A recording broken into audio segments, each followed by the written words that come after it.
Okay, ladies and gentlemen, this is the Kyle Volcano, and I am here again with the Filipina, and she's giving me the lowdown, juicy juice on how other Filipinas and their family members take advantage of foreigners, especially when they first get here. When the foreigner first gets into the Philippines and they have their savings, their money, they don't have income coming in necessarily. Some of them do it if they're retired and they're getting a pension and if they're getting their the Social Security. But for others that don't have that just yet, they have their savings and maybe their 401k, but they don't have an income coming in until they establish as such. So she's just going to basically give some more information as far as how the Filipino will use the foreigner, take advantage of them. So you were saying earlier about how certain Filipinos will take advantage. Filipina family, parents, relatives that take advantage when they know that you are in a relationship with a foreigner. They take advantage of getting money. So they'll have no clue. They have no hiya. They have no hiya to ask the foreigner to give money that will support, for example, her daughter. Then will send to the family. They have no shame about it. Yeah, they have no shame about it. So she doesn't want to be recorded again. So I will not force her to record or to show her face on camera. But she's talking. And that's enough. And I will cam the super loaf. No. Super loaf Marby.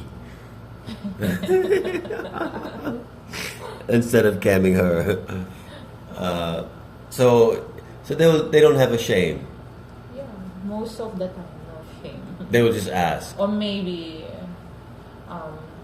they ask in a different way only. A slight way. Not direct. Indirect way. Yeah, They will ask you. Indirect way, yeah. You're correct.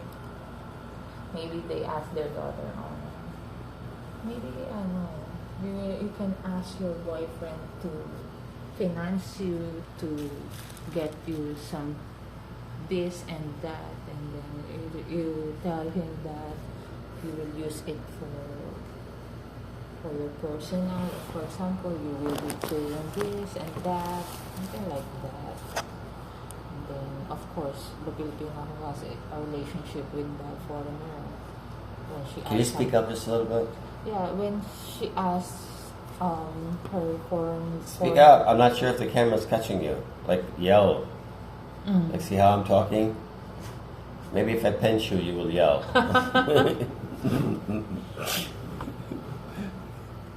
Yeah, that's it. Because, once you get money from the foreigner boyfriend... Yeah, talk like that. Yeah. You're taking advantage already. But because you as the Filipina ask for money from your foreigner boyfriend, he thinks that maybe she needs this. That's why she asked me. But he doesn't know that the money that he sent or he gave with the Filipina girlfriend will use only for personal or for her family. So that way, they really take advantage of you. Especially when you meet them, you will you will be obliged to support them. Obliged. You will feel guilty. They will make you feel the guilt to support them. For example, you meet them for the first time, they will accommodate you, very hospitable, because that's the Filipino culture. Very hospitable. They prepare everything for you. They will cook for you. You will sleep in their house, for example, like what happened. Yeah, very common. And then it's like you have an utang na loob because they did something for you. Okay, so I just want to touch this point. Utang na loob is where you are indebted to someone. Yeah. You owe them something. Because so they made a favor. They gave you a favor. It's like a psychological tactic. Like if I give you something, and then I In can return. ask later for a Yeah. bigger favor from you because I gave you something small. Exactly. So if they do me a favor, if they're very hospitable, they invite me over to eat. It's only out of design to like yeah. for the bigger scam to scam me. So from there, because you have utang na loob, you're obliged to do something for them. Ah, oh, okay. I didn't know that. I mean, I knew that on a psychological level because it's wherever you go. It's like in prison. I've never been to prison, but if they will give you something. They say if you go to prison, don't take anything from anyone, because if you take something from that person, then you owe that person, and that person will come to collect. It's like you got to pay the piper. Yeah. So don't accept anything from someone. But seeing from what happened to you with in the Cavite lady, yeah, I can tell right away the purpose The purpose of that why was they did that, because they're trying to set me hook, up. hook you with their Oh, see, I wasn't thinking like that. I wasn't thinking like so that. if you fall with that that night with the daughter, you're obviously right away you should marry her, or you're already in a relationship with her. Or if you have sex with her. Yeah, right away. Okay. That's why. Oh, so that's how they get you too. So they, if you have sex with their daughter, then it's like, okay, you now that you're obliged Yeah. to help them out because you had sex with the Yeah. daughter. Oh, okay. Okay. Now I know some juicy information. This is really good stuff. Seriously. That's why my analysis when I message you, I can tell right away. I analyze all the details. The details. Yeah. Okay. I have another a back end story, or maybe a front end story that I want to share also. Maybe I can just share it now because it's very quick. I won't make a big topic about it or a long spiel, but basically, Talking about that, taking advantage. That's all. Most of the time, from the family using their Filipina daughter to get money from their foreigner boyfriend. That's it. okay. So there's a story that I want to tell just quickly. I'm chatting this Filipino already for a while, and she's helping me to look for an apartment here. She lives out in a province. She's got a job at Amazon. She's a teacher, so she's very educated, and Breadwinner. yeah, she's a breadwinner of the family. She's like the oldest one, and it's always the young lady, the woman, the oldest girl in the family that's the breadwinner for the family. So I met her and we're chatting, and she is helping me find an apartment. And then so like on this particular night, it's very late, and so she invites me out to her house with her family, and so it's too dark to come back home. It's like 10 o'clock at night, and so her mother asked me to stay. Very hospitable. They fed me.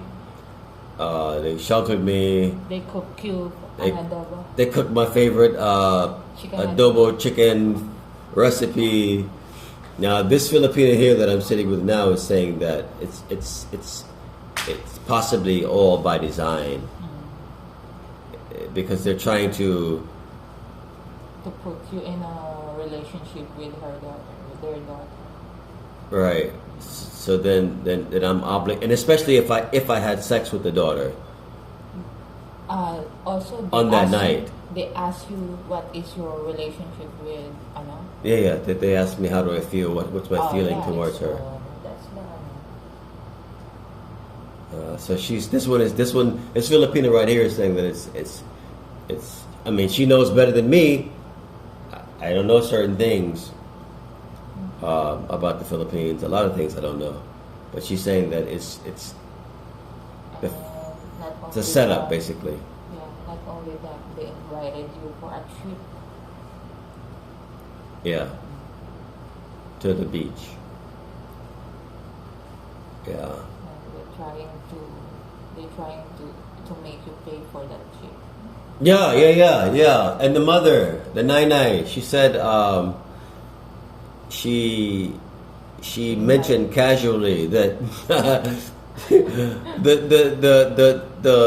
the daughter said, the brother is the one financing the trip, but the mother said, "Oh, why not let Calvo Cano?" I'm not giving my name, but it's just my tag, my social media tag. Let Calvo Cano be the financier. And I didn't say anything about it, but I took note of it. I took note. I took a mental check. You didn't say anything. I didn't say anything untowards or rude or anything like that. You just smiled. But I smiled and I did a check mark in my mind, like, oh, okay, I see. Yeah.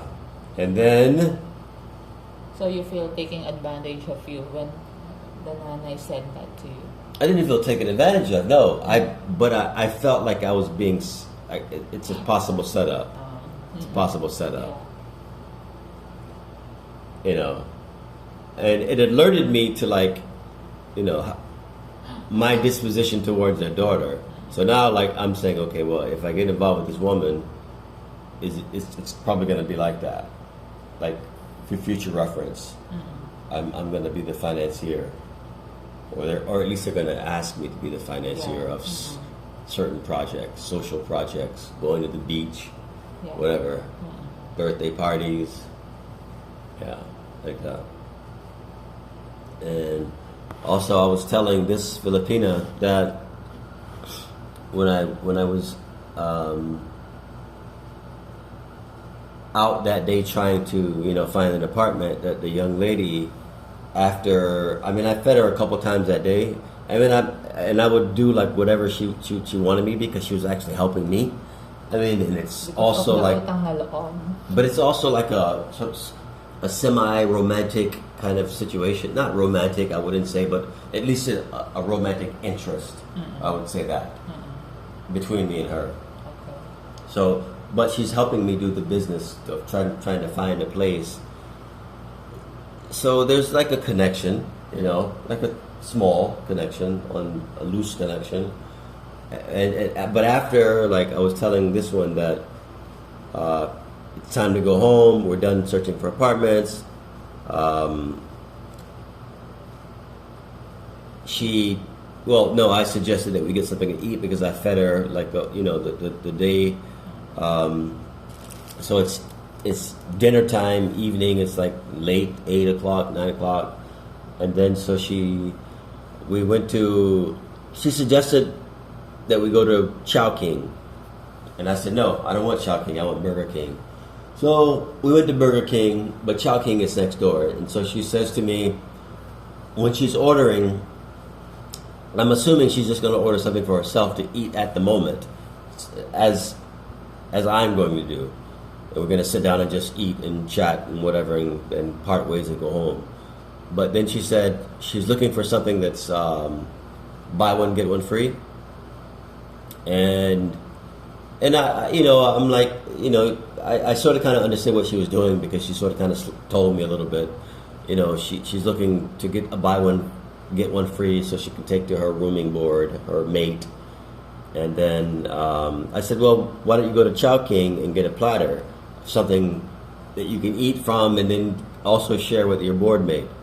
And then, so when we got to Chow King, she ordered the platter, and then she turned to me and said, oh, can I get 2 platters? 2! And then some kind of expensive drink, some kind of milk tea or whatever. And, it caught me by surprise, because, like, it just put me on the spot, basically. It was a little slight. It was a little, like, a small scam, not a big scam, but a small scam. It's not a big deal. I mean, what, like the platters cost like $8, and she's helping me the whole day, taking me around, trying to find an apartment. But for the fact that she tried to use it as like I want to say like a small scam. I mean, if had she told me, listen, you know, I want to like help my board mate out. Maybe, but I mean, but the amount of food, like, I guess I was triggered because I know that, like, usually when a foreigner arrives and when he first meets, like, a Filipino or the Filipina that he's dealing with, that some of her relatives will arrive also, and then he will have to take them out to eat, and he has to pay for everyone at the table. Basically, because he's Chicano, the American, he's got the money, and so everyone is looking for him to pay for the food, the bill. Yeah. It's 5 people, 10 people, it doesn't matter. So I sort of kind of felt like that when she was like, okay, I want to feed my board mate. And that was fine, but when she asked for 2 platters, that was like sort of kind of pushing That's it. why you felt a little annoyed. Yeah, I felt a little annoyed. I felt like a little played. Because when you saw the 2 platters, it was a lot of food. Like 2 people couldn't eat that food, that amount of food. It was about at least 4 people could eat that food. 3, if they're greedy. So when it happened, you felt she's taking advantage of you that day. yeah, I felt I felt played. I felt played, and I felt like I was in a tight situation where I couldn't say no because of the utang na loob. because she's helping me, Yeah. and then she put me on the spot about it. After I told her, afterwards, I was like, hey, listen, man, what's up with that? I'm like, you know, like, I felt played. You know, I'm like, you got a super big platter. You asked for a platter, I gave you a platter, and then you asked for 2 platters. You put me on the spot in front of the cashier. Now, I felt like I had to say yes. Now I know, like, you know, you hit me once. You know, shame on you. You hit me twice. Shame on me. So, but anyways, I'm ranting. I think that was a rant. I hate to rant. But I just wanted to share more information about what I'm personally experiencing just in my few days here. I've only been here since the 31st. And what is today? Yeah, Today's 12. 12? Yeah, so... yeah. And then the next day, she helped me again, and then, like, I don't know, like, I'll save that story for another time. I was going to tell another story, but I'll save that one for another time. I don't want to rant. I actually want to write these topics out. You will still encounter more. I will encounter more. Of course. More situations, more experiences. More experiences, and regarding money. You will discover more. About money. Not only money, it's everything about Filipino cultures when it comes to not only money, but how they treat foreigners versus the local. You are more. Let's talk about that. How do they treat foreigners versus locals? Of course, they always think that you are richer than the local one. That's why they will treat you more. They will special. accommodate. Yeah, they will accommodate you more. They're special guests, something like that. Yeah. Because in return, they will think that you will spend money for them, or you will give them money, something like that. You will encounter more. Yeah. So You will not encounter that with if you're in a relationship, but other people that you will meet every day because you are a canoe. You are a canoe. So they will, for example, you will buy something in the market and they notice you are a canoe. Instead that they are selling this product or this fruit for 50 pesos, they will tell you, that's 100. The canoe tax. The canoe tax. They will charge you more. That's why you have to be very wise, very careful, especially the money that you have in your pocket. You have to always be. Yeah, so I feel that, I've told Filipinas before, I said, don't worship the kano because you think the kano has money. Don't idolize the kano. Don't place the kano on a pedestal, because I already know, like, once the kano doesn't have any money anymore, then you will not treat him like God. You will treat him like the devil.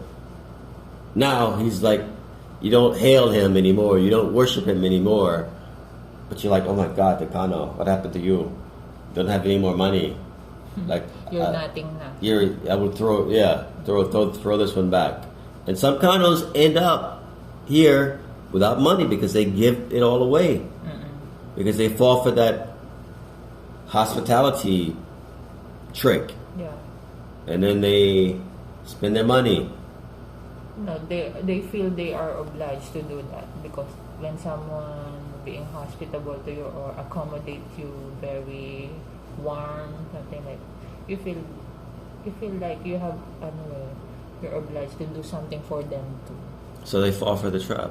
It's a trap. So when people are, it's up to you if you're going to fall for it, or you will help them also, or you want to give them some of your, it's really up to you. But sometimes, most of the time, you should not fall for that. But Filipinos are very hospitable. Whether you are foreigner or local, but they take advantage more if you're a foreigner. That's for sure. So you have to have, or you have to not have a problem with saying no. Yeah. No. Because I've experienced that since I've been here for only 12, 13 days. I've had to say no like a lot. Every time I go out, somewhere, someone is putting, but it's not just, they're not asking me, they'll ask you too, as a Filipina. Because you look like you have money. You look like you're not like, you don't look like the people that walk in this neighborhood. If I saw you, I can distinguish you from them, just based on how you carry yourself, how you dress, how you move. When you're not just, you move like you're going somewhere, like you have somewhere to go, like you have something to do, some business to take care of. You're not just walking like waiting for a foreigner to something, yeah. to date or to treat to somewhere, and then later on you're in a relation, you're hooked na. Right. Yeah, don't fall for it. Alright, so I'm out. The rant is done. I'll give another rant another time. And talk to you guys soon.